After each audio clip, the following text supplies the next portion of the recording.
Magandang araw mga kaibigan. Bigyan natin ngayon ng reaction, opinion, itong post ng Ang Balita Ngayon, 48 minutes ago.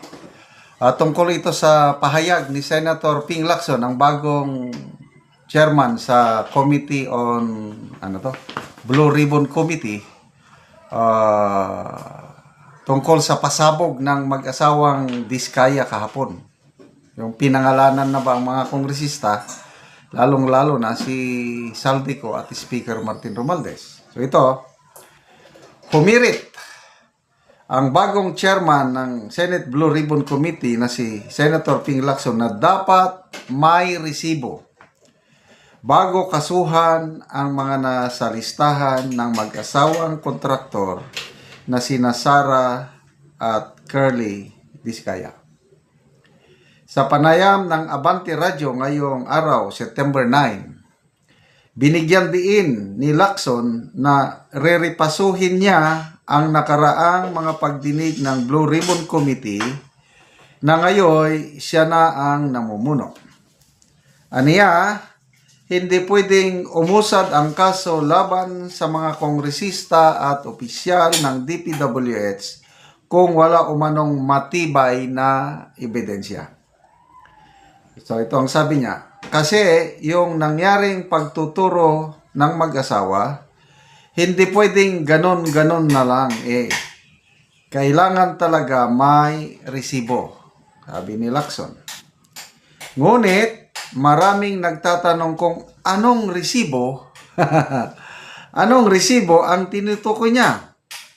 Sapagkat sa isang illegal na transaction, gaya ng corruption at flood control kickbacks, imposibleng may matinong tao na mag-issue ng literal na resibo para sa lagay o suhulan. Ang ganitong pahayag ay tila nagtatakda ng pamantayan na imposibleng makuha. So, ito, opinion na lang ito ng nag-post, Ang Balita Ngayon. Okay, so, unahin natin.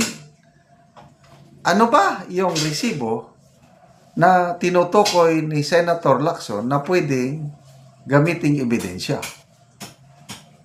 So, una, yung pinirmahan na nakatanggap si ganitong kongresista ng ganitong pera sa araw na to.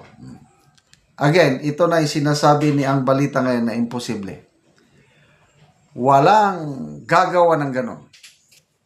Kasi kung ako yung taga-DPWH o ako yung kongresista, wag na lang akong tatanggap.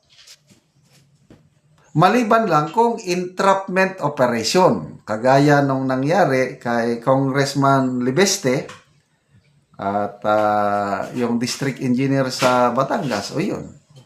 Resibo yun. yung police operation, yun ang resibo.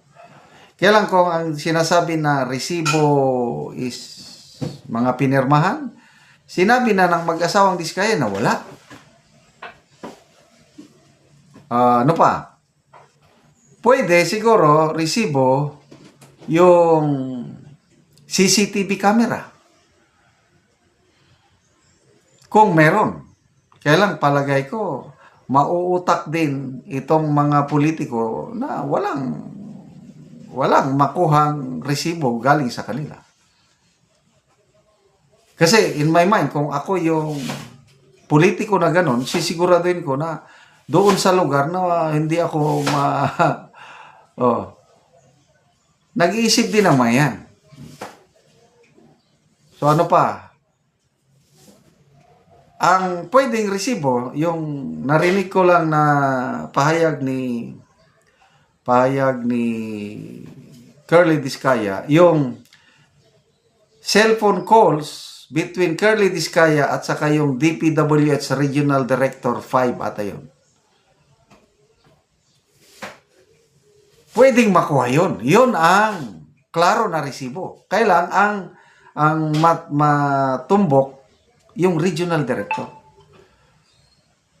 Pwede rin yung sinabi ni Curly Discaya na kasi binalik daw yung halos 30 million pesos na binalik eh.